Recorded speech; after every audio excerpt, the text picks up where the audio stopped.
В Якутске подвели итоги деятельности якутской территориальной подсистемы единой государственной системы предупреждения и ликвидации ЧС.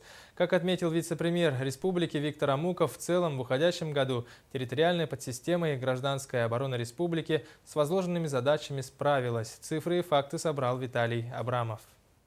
2014 год преподнес немало серьезных испытаний для всех экстренных служб республики. За это время в Якутии произошло 4 чрезвычайных ситуации. Наиболее сложной оказалась обстановка с природными пожарами. Было зарегистрировано 306 лесных пожаров. Площадь, пройденная огнем, превысила 1 000 000 гектар. Для защиты населенных пунктов потребовались колоссальные усилия сил и средств не только якутской территориальной подсистемы, но и федеральных служб. Общая потребность на неотложной работы по тушению лесных пожаров и защиты населенных пунктов от них составила порядка 837 миллионов рублей.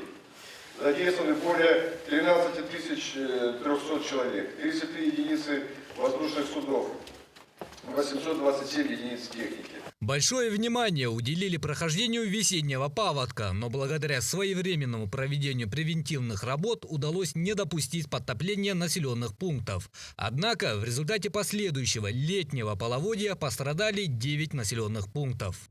Четкие оперативные действия позволили не допустить гибели среди населения, ликвидировать последствия стихийных бедствий и восстановить жизнеобеспечение в кратчайшие сроки. Пожарно-спасательные подразделения привлекались на тушение пожаров более 1000 раз. Они спасли от огня свыше 1500 человек, сохранили материальные ценности на сумму более 650 миллионов рублей. Сейчас основная задача – это Новый год.